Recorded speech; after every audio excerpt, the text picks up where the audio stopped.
Purpose of embedded system. It is designed to serve the purpose of these following combinations. Well, first one is data collection, storage, and representation. Example, what we are going to find. It is a digital camera for image capturing, storage, and display. So representation means this uh, embedded system of category digital camera. It is obviously serve all these purposes. One is data collection. Obviously, it is going to be used to capture the data or capture the image. So data, it may be in any form. It may be text, or it may be an image, or it may be a video. So here the embedded system is designed to serve this purpose of data collection. So whenever we want to collect the data, obviously we can use these embedded systems. So not only collecting the data, this embedded system is have the purpose to store all the data what it has collected. So storage task will be done because obviously it is having the memory. So the use of this memory is to store the data what it has collected. Then not only the storing the data, the representation of that data must happen. So that purpose is also be served by these embedded system. Means the total with respect to data, the data collection, storage, representation must have in these embedded systems. So one of the example is a digital camera for image capturing, storage, and display. The next one, next purpose is about data communication. Obviously, we need these embedded systems. Obviously, in the major application list, we have the telecom, where we are going to find the mobile device or some other devices which are going to be performing communication task, specific task, that is communication. So data communication has to be happened by using these embedded systems. So one of the example we are going to find it is wireless network router, or we may say Wi-Fi router or the Wi-Fi device. Obviously, it is an embedded system because it has the, once you come to the elements of this embedded system, okay, initially we are in the, once again, introduction. This purpose is once again an introduction part of this embedded system. Once we go to the elements, so what are the block diagram of this embedded system? What are the contents of this embedded system? We come to know, yes, by having these systems, we may design a unique system, that is embedded system. So the purpose of this embedded system, it has to perform data communication. Means it has to transfer data from one point to another point, from source to destination. So one of the example it is wireless network router. Then it has to perform the data processing or the signal processing. This embedded system, not only data collection, storage, and representation, not only the data movement or the communication, the data transfer, it has to perform some task with that data. What are the tasks? Means it has to process that data. Obviously, the encoding and decoding process, what we are going to do in the communication stage. So that is nothing but what? Data processing. So one of the example what we are going to find it is a digital hearing aid. Hearing aid. So obviously for this embedded system, this is one of the examples of embedded system for data processing. So this device is specially designed for, it is purely designed for data processing. Okay, and remaining purposes are just for supporting. Okay, obviously it is going to collect the data, it is going to store the data, and it is going to represent the data. So what data it is going to collect? It is going to collect the electromagnetic waves as the input, and it is going to store them. Then it is going to represent. Represent is nothing but what? It is going to once again in the speaker, it is going to repeat those received signals. This digital hearing aid employing signal processing technique. Obviously, it has to process these things. Obviously, if it is a digital, as the word indicates, it has whatever the signal it is going to receive, it is an analog one.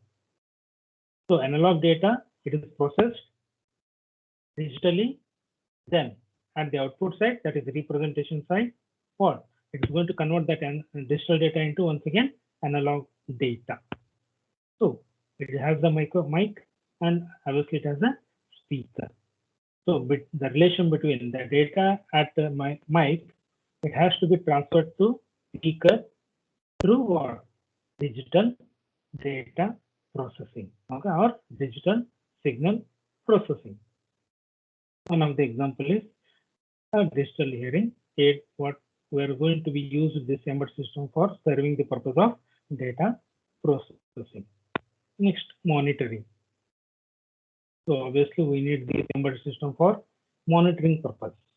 An example is a patient monitoring system. Obviously in the healthcare or in the health and medical field, obviously, as I told in the previous class, nowadays everything is designed by embedded system. Each and individual medical process, it is purely depend on embedded systems. So one of the example is in monitoring, we are going to use a patient monitoring system for the heartbeat monitoring, okay, or the pulse monitoring and ECG reports and all those things. Whatever may be the purpose is there in the medical field, that will be achieved by these embedded systems. Controlling. The purpose of this embedded system is to control a specific task. I don't want to use this one for some other purpose. I want to purely use this one for control. Yes, this embedded system is designed to perform that task also. Control. One of the example is, obviously we have in the previous class discussed, it is air conditioner. This is an embedded system for controlling room temperature. Not only this example, obviously you have so many controlling applications like the fridge. Obviously it is for cooling effect. That is once again the temperature within that cabin. It is also so air conditioner for controlling the room temperature. Means this device, this embedded system is purely designed to achieve the purpose of control task. With what control we are performing? The controlling of room temperature. Only this task it is going to do, no other task.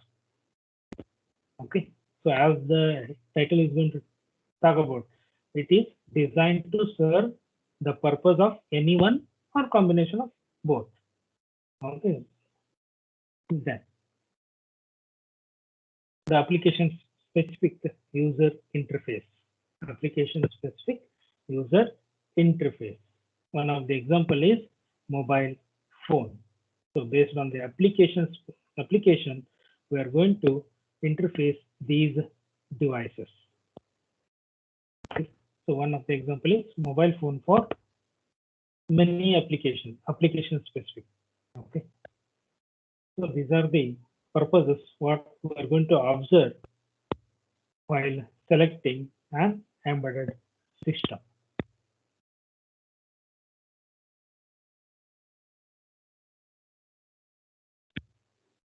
So let me repeat.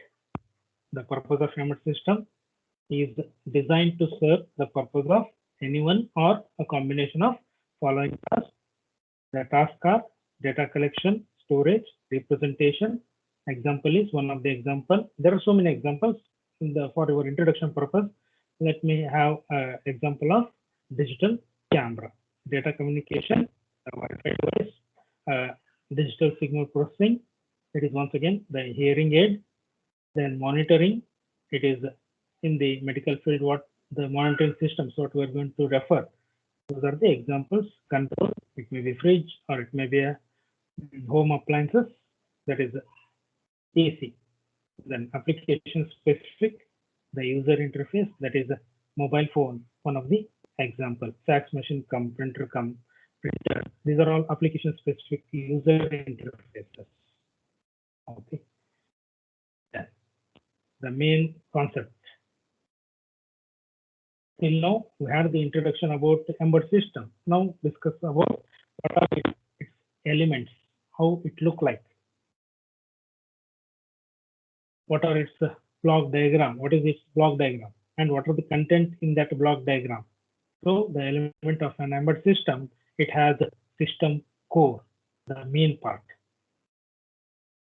And it is connected with the memory in full duplex mode. That is, both are going to interact each other. Okay? Not unidirectional, it is bidirectional communication with memory. Obviously, this system core, it may be CPU, or it may be a computer, or it may be a controller, or it may be a processor. We may go for example of this system core. Nothing but it is the heart of the system, heart of this embedded system. Yes, it is dealing with the memory because we have so many purposes, we have so many categories, okay, and we have so many levels. Okay, so to design an embedded system, this embedded system must have the all supporting environment, that is system core, then memory unit, then it has input ports, unidirectional means it is the system core is going to receive the data from input ports. Then another unidirectional connection, it is output ports. The system core, it is going to communicate with the input ports for receiving the data, and system core, it is going to communicate with output ports for sending the data. Okay, nothing but action and reactions are going to happen. Then the system core is having the full duplex, that is nothing but the bidirectional communication with communication interfaces. Then it has another block which is going to be connected bidirectionally, and that block is called as other supporting integrated circuits and subsystems. Means what? Obviously, as I told, embedded system, it is a combination of systems which are embedded together, collected together, joined together to make one system. Hence, obviously, whatever the thing comes in the part, all are categorized into memory, system core, other supporting integrated circuits and subsystems, communication interface, input ports, and output ports. So as with respect to definition, this system, embedded system, is designed to receive the data, process it, and send the output. Okay, during the process, it may take the help of memory or communication interface or other supporting integrated circuits or subsystems. Okay, and this embedded system is used to perform specific application. Let's go for one by one discussion. System core. The system core, a typical embedded system, contains a single chip controller.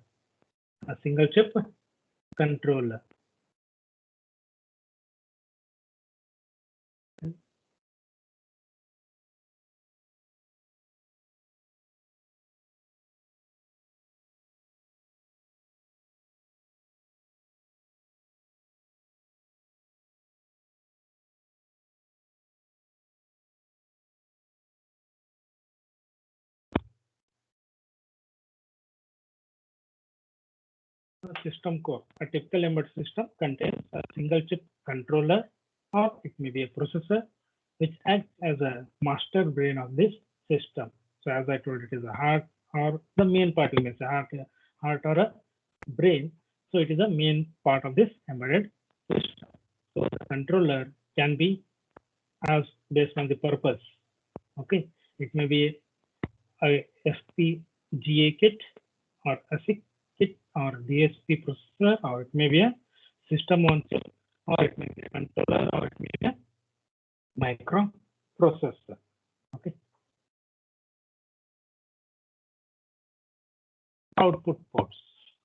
So sending control signals to the devices connected for regulating a physical variable or manipulating the state of these devices. So what we are dealing with the output ports. So the data is going to be sent to these output ports is what? The result of process. The result of process is for what? The changing the state of these output ports.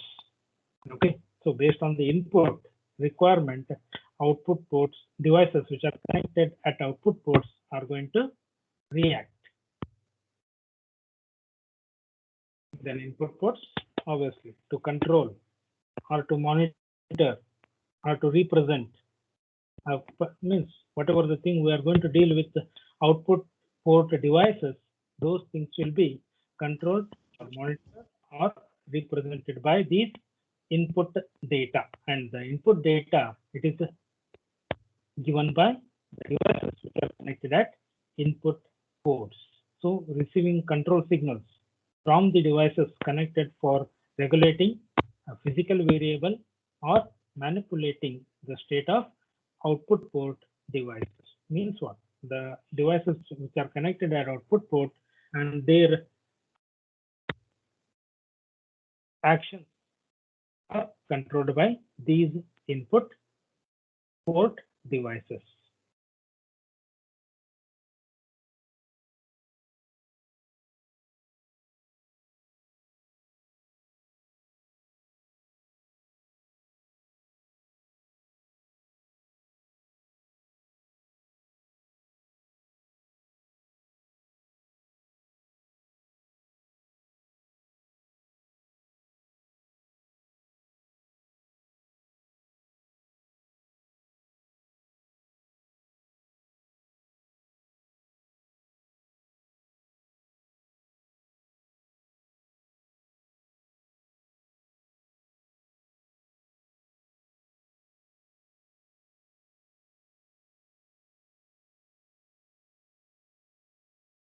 If we talk about memory, as we know, you are obviously familiar with this memory concept. It is used to store, control algorithm and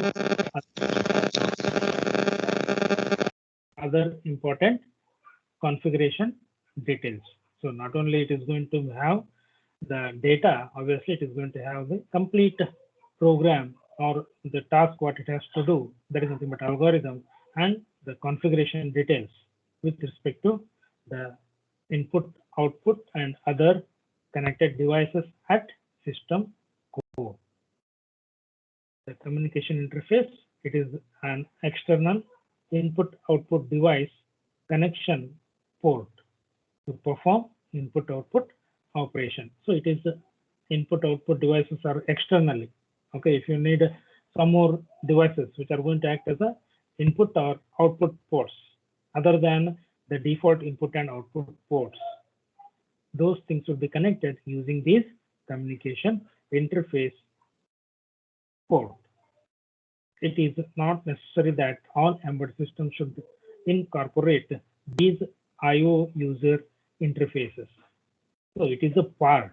It is not mandatory that this communication interface block must be there in each and individual embedded system. It is not the requirement. Okay, based on the necessity of that embedded system, this communication interface block will be introduced in that respective embedded system. Okay, means this block, this port is used for connecting external I/O devices. External I/O devices. If you go for the example of this embedded system, that is mobile phone. So whenever you are connected, obviously it has the internal memory for input and output performance, data performance. If you need some more extra memory, obviously we are going to connect that USB chip, USB flash memory to that mobile phone for data communication. So we are going to store the image from mobile phone memory to the outside world memory, that is flash memory. So here you are going to connect this, introduce this flash memory, obviously with the help of not only the default input and output ports, by using the help of communication interface ports.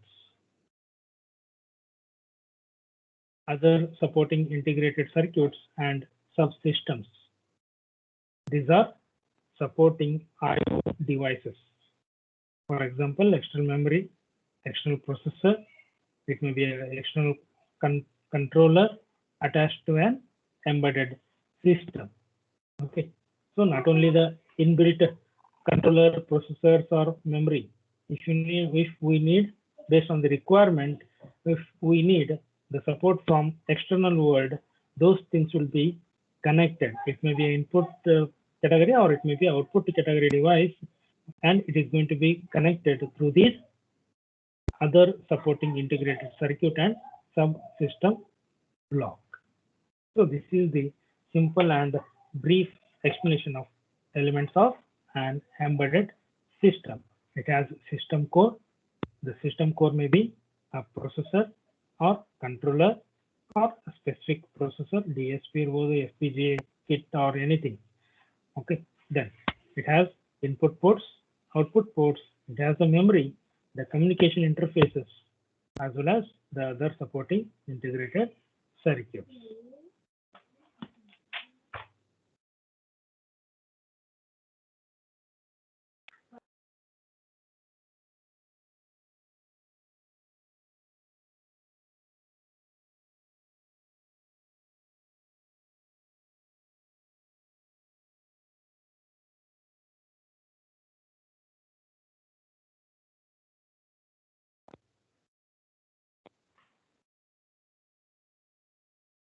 Then the next concept is deal with the concept how this embedded system is designed and what are the contents and how they are different to each other. So here the next concept is going to talk about the instruction set. Instruction set. So the previous is about elements of an embedded system. So we have discussed this concept in brief.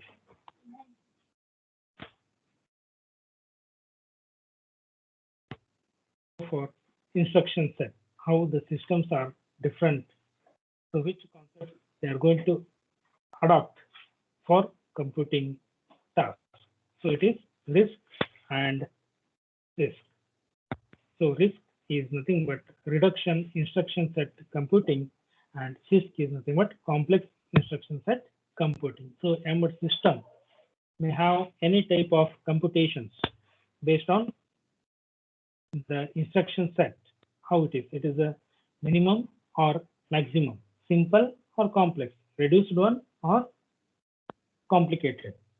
So here we have both computing environment with respect to instruction set in an embedded system. If we go for the comparisons, the differences between these two types, here it is a RISC is about lesser number of instructions. Reduced instruction set computing environment is going to use minimum instruction set. What about this complex instruction set computing? It is going to use greater number of instructions. Greater number of instructions. Obviously, the difference what you are going to observe it is, if I go for the one of the example, it is the switch statement and if nested if else statement.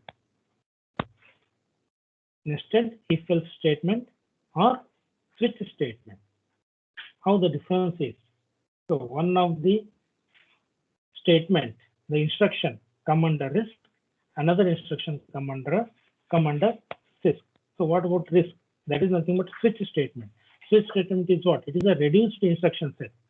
What about if else statement? To perform the same task of a switch, obviously we need more number of, means we have the loop of the complexity in the if else statements. Okay, nested if else and instructions we need to choose to perform the same task, which is comes under complex environment. We can achieve the same task by using switch statement, which comes under RISC. So less number of instructions, greater number of instructions. In the RISC, instruction pipelining and increased execution speed. So in the RISC reduced instruction set computing, it is going to use pipelining. So due to this pipelining, obviously we know the concept of pipelining means what? The parallel process is going to be happen.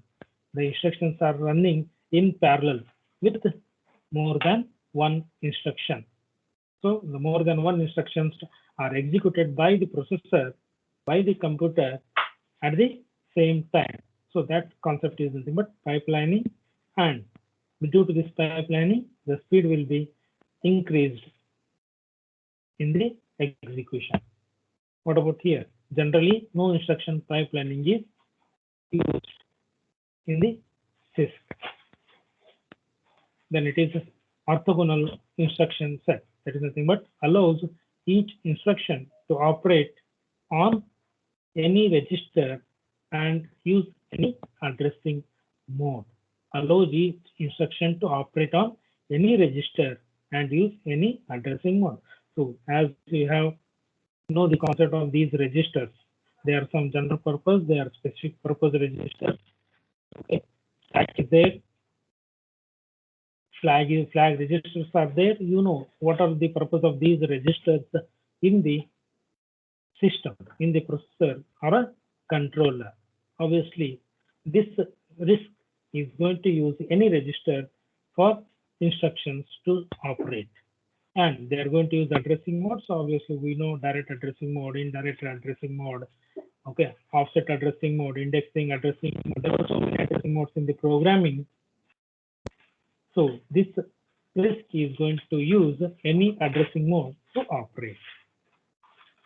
So what about this RISC? It is instruction specific, non-orthogonal instruction set. It is instruction specific, means each instruction, the permission allotted for this instruction with respect to memory usage, with respect to addressing mode, are only followed for this specific instruction set. That is in complex instruction computing. Okay, means there is a freedom for instruction to execute anywhere by using any register or any addressing mode in RISC, but it is not permitted in the CISC. So whatever which instruction is going to use which memory and which addressing mode, it is predefined in the CISC. To go for fourth difference, it is operations are performed on registers only. The only memory operations are load and store. So the inbuilt registers are used for operating. What about the memory, external memory, or outside these registers? The memory other than these registers, that memory is used for only loading and storing in the RISC. What about here? In the CISC, the operations are performed on registers or memory depending on the instruction. So instructions are going to deal with the register or deal with memory. But here in the RISC, the instructions which are written are purely uses internal registers. The memory is just for storing and loading. A large number of registers are available, obviously, by having the environment like register-oriented instructions. Obviously, we need the more set of registers in the architecture of these computers. That is RISC. What about CISC computers? Limited number of general purpose registers. Only a few registers are there because more memory will be introduced in the CISC.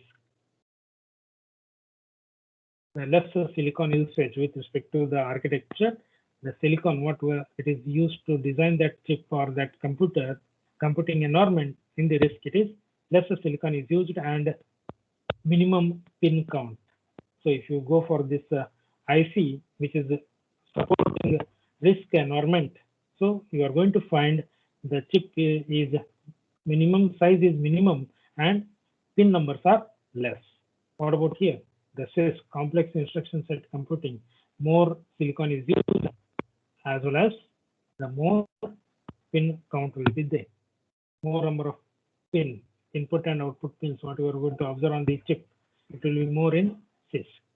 Uses hardware architecture, can be anyone, hardware or own Niemann architecture. With respect to architecture design, we have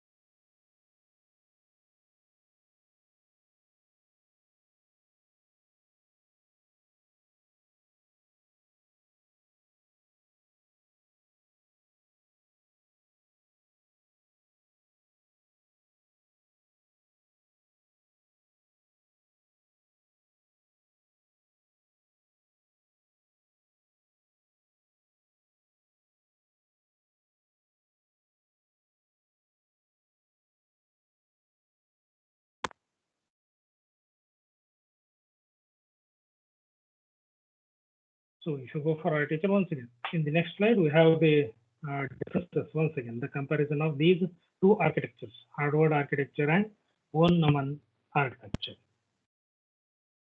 Go for this one. Harvard and Princeton architecture. What is this Princeton architecture? It is the Harvard architecture. Here we are going to find the program memory.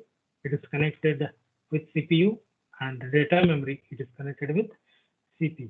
What is this Princeton architecture? Here, CPU is connected with the single shared bus. Memory is also connected to that single shared bus, and input-output device is also connected to single shared bus. So as the architecture, this one is the main comparison between Harvard and Princeton architectures. So Harvard architecture uses separate buses and separate memory for program as well as for data. But what about Princeton? All devices are going to deal with a single shared bus, and memory is combined. Memory is combined. There is no separate memory for data as well as for programs. Memory is unique.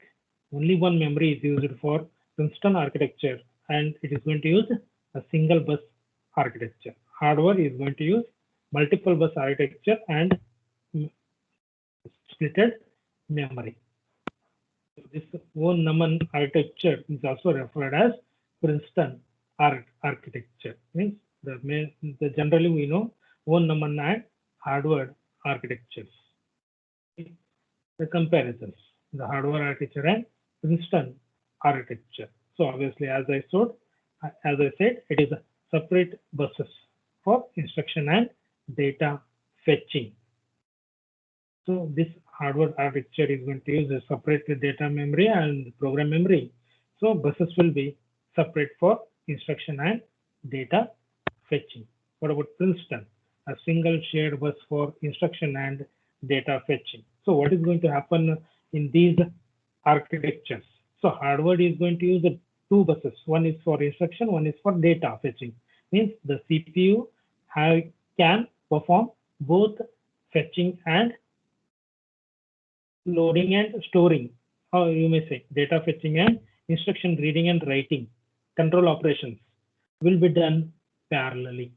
At the same time, the CPU can read some data from input devices, and it may use to send the control signals to other devices by using two separate buses. At the same time, it is ready to do two tasks at the same time. But what about the Princeton?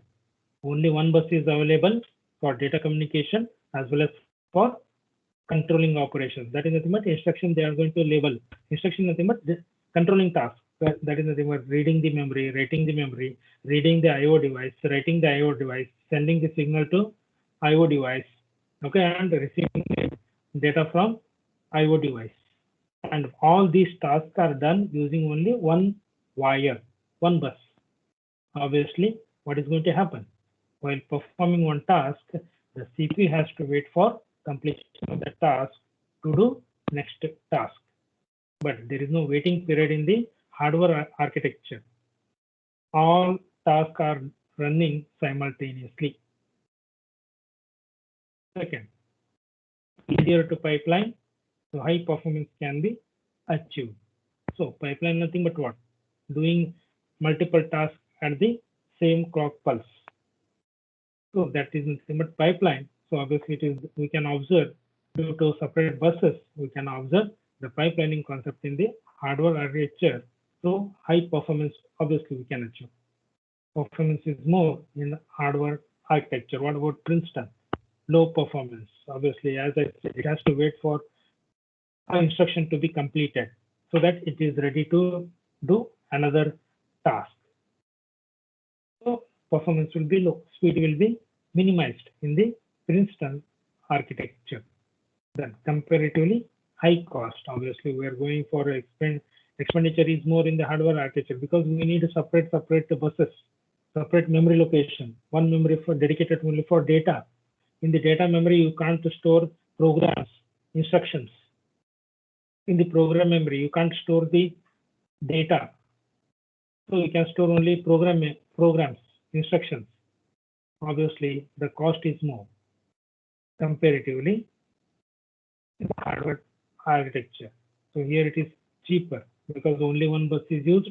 Memory is also only one memory. What about data memory and program memory are in different chips? So no chance of correction of program memory. So with respect to security of the instructions or the programs or the softwares which are available in the program, those are not going to be affected by the performance of this hardware architecture. Okay, because there is a separate thing. So as I said, program memory can't be used for data storing and data memory can't be used for storing the programs.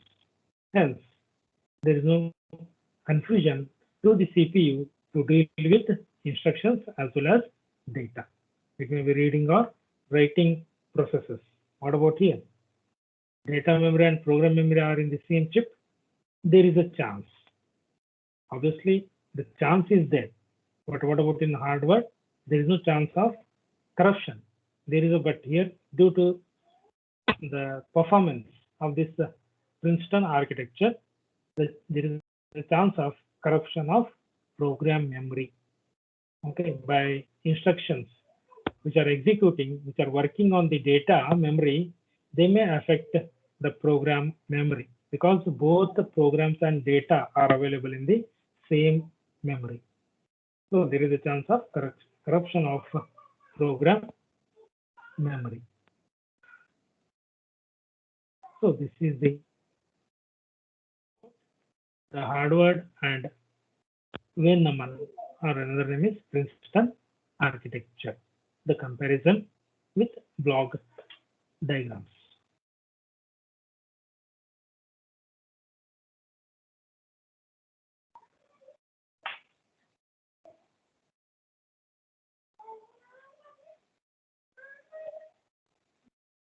So till now, what we had?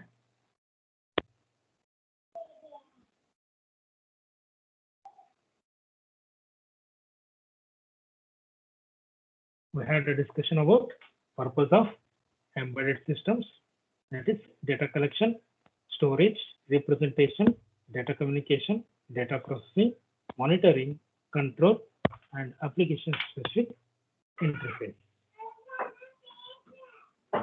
Then we have a discussion about the elements of embedded system, that is system core, memory, input port, output port, communication interface, other supporting integrated circuits. Then we had discussion about the instruction set computing, how the instruction set is performed.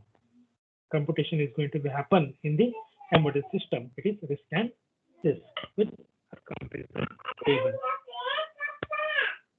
Then we have the discussion about the architecture of these embedded systems. It may be hardware architecture or Princeton architecture. So in the next class, we deal with the usage of memory, how the memory will be used for data storing and data retrieving. Once again with the comparison table. About today's session. So in the next class, we deal with some more concepts about